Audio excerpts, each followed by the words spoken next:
Hi and welcome to this new video about the Mayastar7 features. So today we're going to take a look at the external dev kits.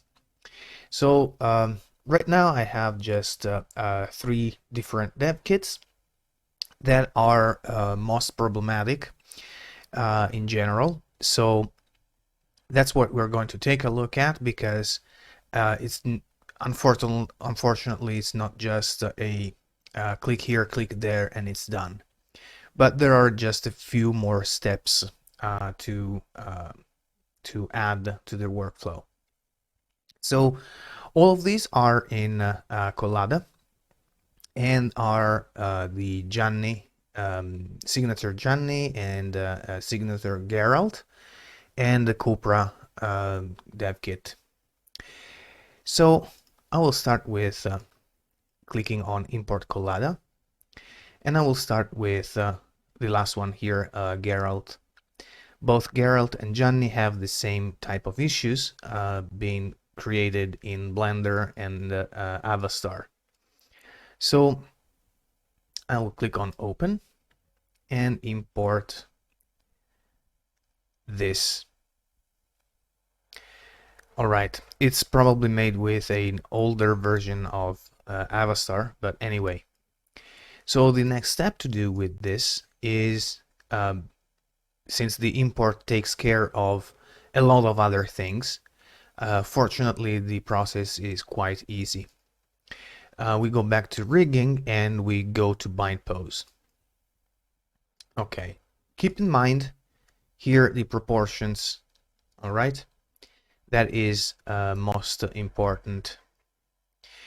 After that, we can go back to the external dev kit and do a dev kit prepper. This step is needed just to see the proportions. Okay, and now you can see that the proportions aren't the same. This is because the bind pose from Blender for this dev kit actually had a shape applied to it. Okay, and that shape is actually the default male shape.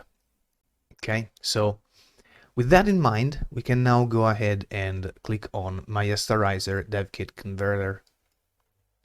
We have to provide, this is a new version of the Mayastarizer, okay, and we just have to provide whether it's a female or a male. This is a male. And once it's done, we can see that it's back to the proportions it should have had from the beginning.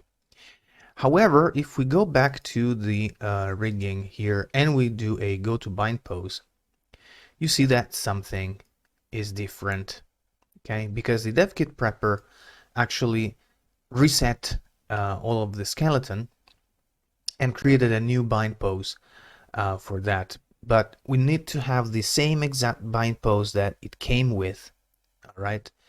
And just few dev kits like this and Cupra, for other reasons, have to be worked a little bit differently. So if we go back to the shape sliders now and we do a default shape, the default shape is exactly what we want. That should be the go-to type of pose. Alright, so with this one, with this shape in place, we go to the outliner and make sure that DAG objects only is turned off, like this. We look for the bind pose. This is the bind pose that was created by the prepper. We delete it. And then in the MayaStar panel, we just save a new bind pose. So save bind pose. And that's it. Now your dev kit actually works and is ready for animation, for your rigging and everything. Everything works just fine. Okay, so this was for the signature Gianni, or that was that Geralt. Anyway, both of them, both of them need the same exact procedure. So I'm not gonna save this, and I'm going to go ahead with the Cupra. So we go to the external dev kit, import Collada, and it should be in the data folder. Yes, that's where I put it. All right, open. And despite our best efforts in using the correct import, something is not correct over there. And the DevKit prepper is not going to fix this all. So what happens here is that things have been rotated, all right, and the X and Y axis have been swapped. So what we have to do here is we copy the value on the Y and then type in 0,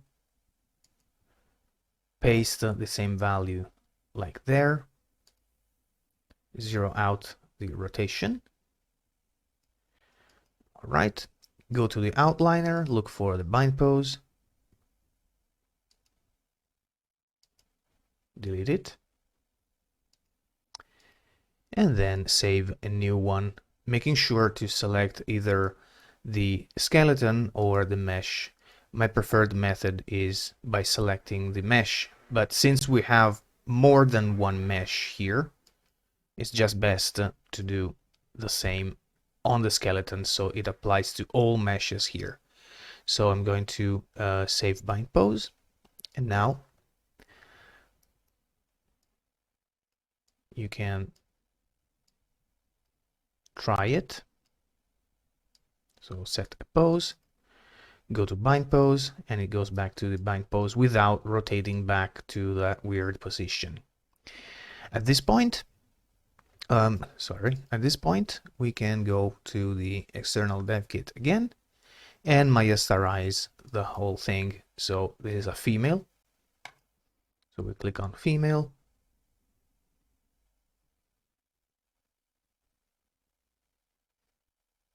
And there it is. Okay, so if we go to the bind pose, rigging, and then go to bind pose, everything is fine. Let's go to the shape sliders, mesh shape, that's the same, default shape, and you see that there is some difference. Go to bind pose and it goes to the imported bind pose. So it might have some issues due to how Blender Avastar exports the meshes with shape sliders. Okay, but as you can see, I just used exactly the same model and skin cluster that was provided by the dev kit itself, and there is no skin cluster type of manipulation. So it's exactly what they provided, only the orientation was fixed. For all of the other newer dev kits, these processes should not be needed at all. And so you could just go through the entire process of importing DevKit prepper and then MayaStarize DevKit, and that's it. So that's it for today, and in the next videos we're going to take a look at the joint position, the custom joint position avatars, and how to work with that. In the meantime, just have fun. Thank you for watching, and I'll see you next time. Bye. Thanks, Optimo. I just wanted to add to the video a little bit of another scenario that you might encounter and how to deal with it. Okay, so I'm going to open up the MayaStar panel 2.0, and I am going to go to External Dev Kit, and like Optimo said, you can import an FBX or a DAE. I'm going to go to here. I'm going to import a Slink Hourglass that was a Blender file that I exported out of Blender using MayaStar. This isn't necessarily an MayaStar issue, but you might run into it from time to time. So I'm going to double click.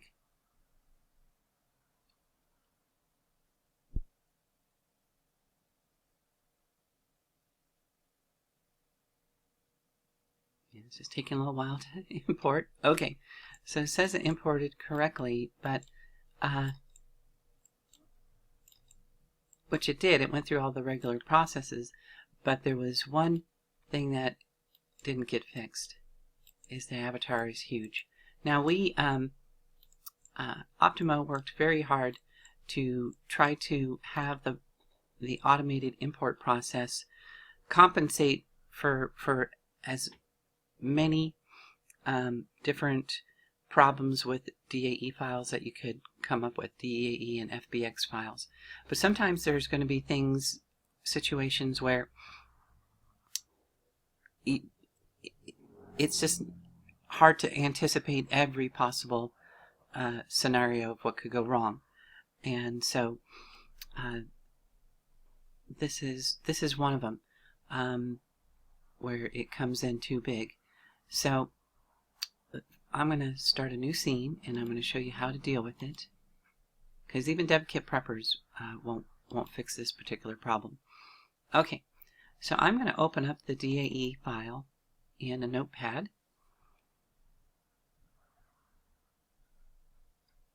And what you want to do is you need to edit the notepad. It's very simple. You just got to change one number.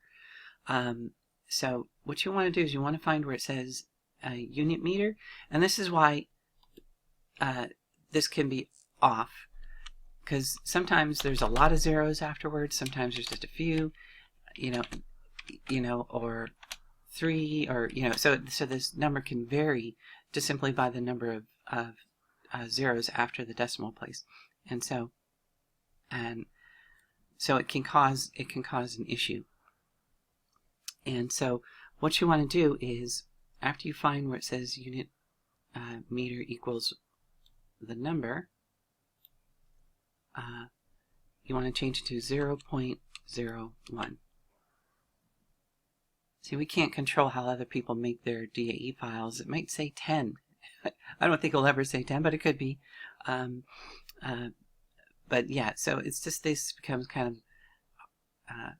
difficult to have it checked for every possible combination. So anyway, so just put 0.01, and an easy way to find this, because see, this is nice and orderly. Everything's on a separate line, and it's always going to be near the top here, so it's not going to be too far. But if you ever do have to look for it, if it's difficult to see, is just open up the find and put in meter and equals, and then just hit enter, and there it found it. Okay, so now that we've changed that, let's save that, and then we can close, and we can import the file again.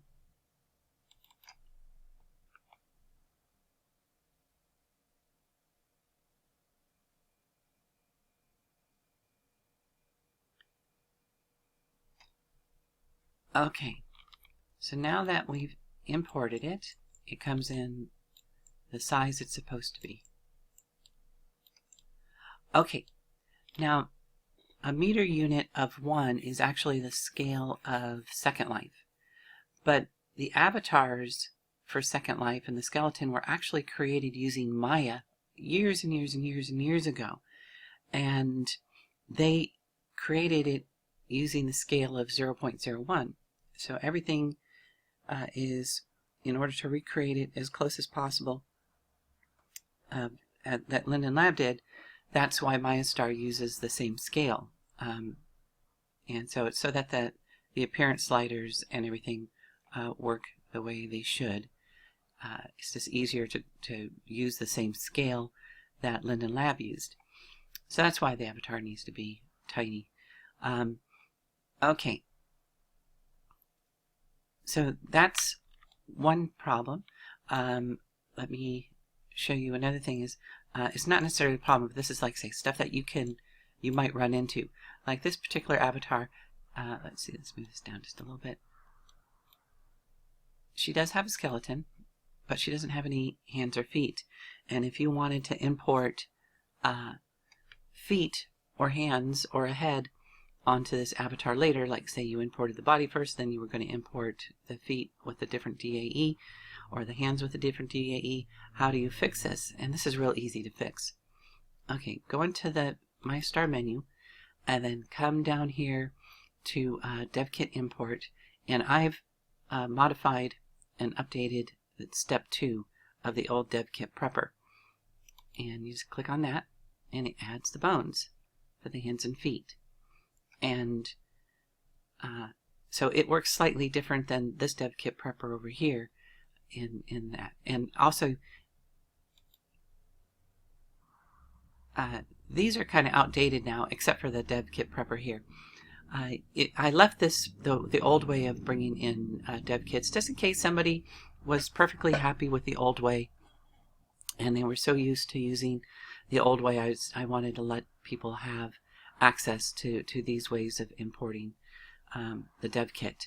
But yeah, from going on in the future, definitely the DevKit importer in the new 2.0 panel here is way more accurate, and you're going to have much less problems with it.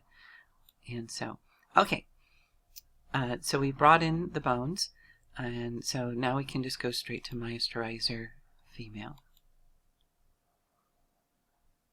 And I'm going to show you how to check to see if the DevKit that was imported, if it's going to be accurate. Okay, so we've Mayastarized it. Okay, so let me hide the bones. We don't need to see the bones, and actually we can hide the skeleton. Okay, so what you want to do is you want to duplicate the body. So I'm going to get Control D and duplicate the body. Let me come here to the outliner. So I've duplicated. Let me clean this up just a little bit so it's a little less confusing. Here's the original, here's the duplicate. Now the duplicate is going to have, oh, wait a minute. Let me hit delete. I forgot one step. You want to go to, in rigging, go to bind pose. Now watch when I go to bind pose. Keep an eye on the avatar. Notice how she changed shape. That's really important. And now I'm going to dock this. I like it the way Optimo has it so that it's docked and it can flip between these real easy. Okay, so notice how she changed shape. Now I'm going to duplicate the body, and that will set this shape. It's going to keep the same shape. If I duplicated it before, it would have kept the shape that it was in when I duplicated it. So I'm going to duplicate it, Control D, okay, and then I'm going to unlock. It's not rigged anymore. You don't see skin cluster over here. And I'm going to unlock selected, and I always have to do it twice for some reason. There we go. Now it's unlocked, and I'm going to hit the W key and move it to the side because I want to put on a different material, and it's just easier to put a different material on here. I know I could have opened up the hypershade and done all that and done it there, but it's just the way I found it easier to do. Okay, and then we're going to put this back to 0. So it's right on top of it. Okay, so this is the duplicate and it's unrigged, and this is the original and it's rigged. Now what I'm going to do is I'm going to detach skin, and I'm going to do it through this menu here. Detach skin, and now what we see is we see a flickering, an even flickering over the entire body. And what that is telling me is it's telling me that, see, when you detach the skin, you're removing the influence of the bones. And if the bones are in the mesh's original bind pose, the actual bone positions that the mesh was in when the mesh was rigged originally, it will not change shape because it's the bones that change the shape of the avatar. So when before I went to bind pose, if I had duplicated the body and then went to bind pose, you would see a huge difference in it because they would be two different shapes. So before we went to bind pose, the bones were not in their original positions when the mesh was rigged, and so therefore they were influencing the shape of the mesh. And so that's what we're checking here, is to see, are we in the correct bone? Are the bones in their correct positions? And also, what bind pose was the original bind pose for that mesh? And in this case, it was the T pose. Okay, so if I Control Z back, let me see if I can't get it back to. Okay, so this is before the bind pose. So if I had duplicated this mesh and unlocked, what the heck did I do? What the heck did I do? I think I clicked on the wrong. Oh, hide selection. That's what I accidentally clicked on. I always have to do it twice.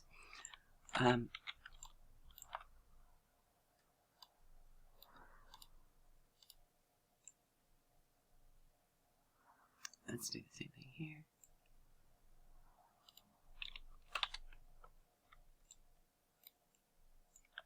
Okay, and now if I went to here and detach skin, you can see this is what you would see. You'll see stuff like this where it's solid patches, there's no flickering. That tells me that, wow, yes, that was off by quite a bit. And so that's how you tell how accurate it is. Now, if they gave you a dev kit that was bad, that was not the same mesh bound in the same position and the same bone positions and the same bind pose, that's different than the body they're selling in Second Life. Yeah, you're going to be running into issues. This might be, so it's not going to be accurate because they gave you a bad dev kit. But as far as MayaStar, if you do things, using the import here, it will be as accurate to the dev kit as possible. So, and the other thing I like to do is, now maybe do I have the skin cluster back? I Control Z'd while I was talking. Yes, it got the skin cluster back. So another thing you can check real quick is go to Shape Sliders and then go to breast size and just make sure it looks like it's changing normally. If there's any problem, you'll see that it's not only the breasts that get bigger, it'll be part of the chest down here will be deforming as well. So, but this looks like, I can tell that's a normal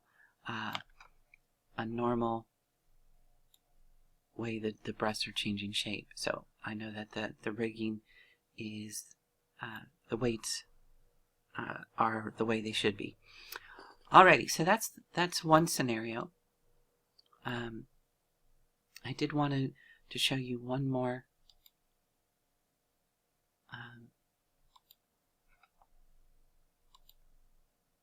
And I'm going to go to DevKit. Now this is Jake from Beleza.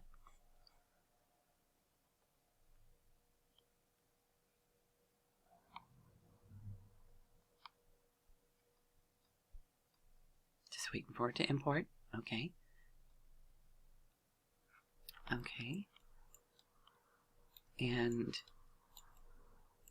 you can see he's not in he's in an A pose instead of a T pose.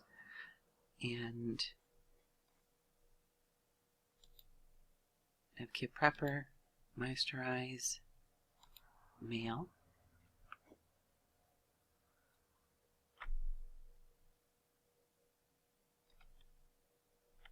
Okay, and now he's in the T pose. And if we go to rigging, and I want to select the mesh, go to bind pose, and now it goes back to the bind pose. Or I could have selected the bone and go to bind pose. And so again, like I said, you could duplicate this, do all the other steps I did to verify is this correct or not. Now, when we detach the skin, like I said, the detaching of the skin will tell you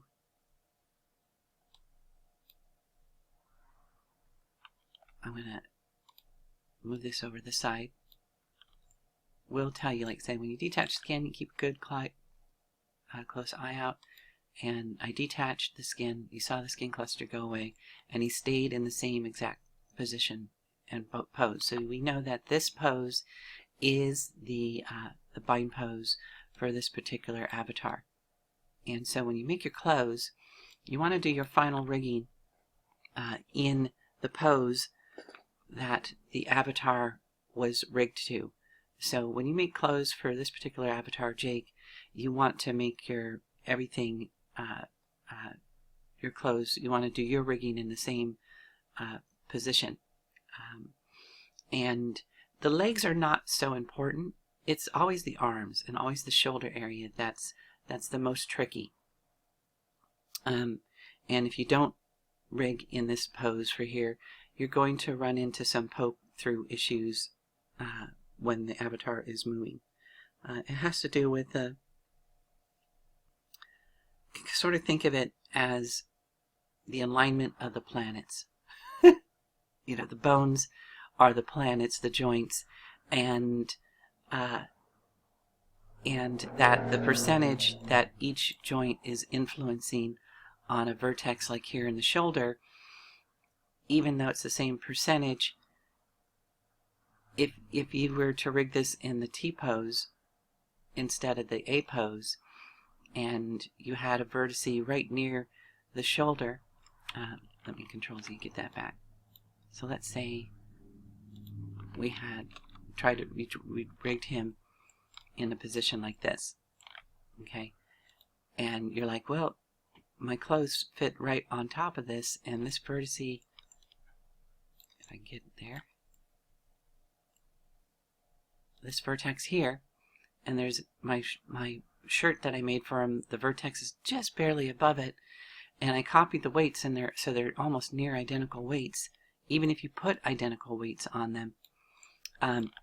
When this arm moves, the vertex in the sleeve or the shirt, even though it has the same exact weights, is going to react differently because the position of the joints relative to each other. So this might have the collarbone influencing on it, and the M shoulder bone, and maybe the upper arm volume bone, collision bone. And so in this position, the relationship and position between these three bones is different, you know. So even though it's at the same percentages of influence, their starting positions are different, so that when you rotate this down, the upper arm is in a different relationship to the shoulder and the clavicle bone. And so even though it's at the same percentages, it's starting from a different relationship position-wise. So that's why you really need to rig in the position, the bind pose that the mesh avatar is in. And otherwise you run into problems. Like I said, the legs don't seem to be as much of an issue with that. Probably because the legs, these are only, 5 degrees off. That's the shoulder. That's 29 degrees difference. The difference is 29 degrees difference, 5 degrees difference. So the legs usually you don't have as much of a problem, and most people, most of the time people's arms are going to be down by their sides, which is a 76-degree difference, while the legs, they're pretty much like that. They're still straight up and down, so that there's much less deformation in the x-axes from the original rig. So legs, the pants don't make as big of a difference if you don't rig them to the bind pose position, but the arms especially, and the shoulders, especially, yeah, that's a 29-degree difference between rigging. So okay, so I just wanted to throw that in there, and I wanted to explain why you really, really need to rig in the bind pose. You can make your clothes in like a different position. Like say you want to make your clothes in the T pose in Marvelous Designer. You can, or that you want to make clothes in this A pose. Well, say it's the T pose is the original bind pose, right? But the T pose itself, the sleeves and stuff, they don't really fall that as naturally when in Marvelous Designer. So A pose in the pants, it's the A pose in many ways is much easier to make clothes for and get natural look of the way the clothes is laying on the body. So that's fine. You can make your clothes in the A pose, do your initial rigging in the A pose, right? And then what you'd want to do is after you do your initial rigging and you get your rigging pretty nicely, what I always suggest is putting the avatar in the standard T pose if the avatar was originally rigged in the T pose. This one wasn't, but I'm just giving you an example. And then you could let's see, I think you can save this and either go in here and go create bind pose, or you can click here and save bind pose, right? So now that you've moved into the T pose with your rigged clothing that you made in the A pose, then select your clothing and duplicate it.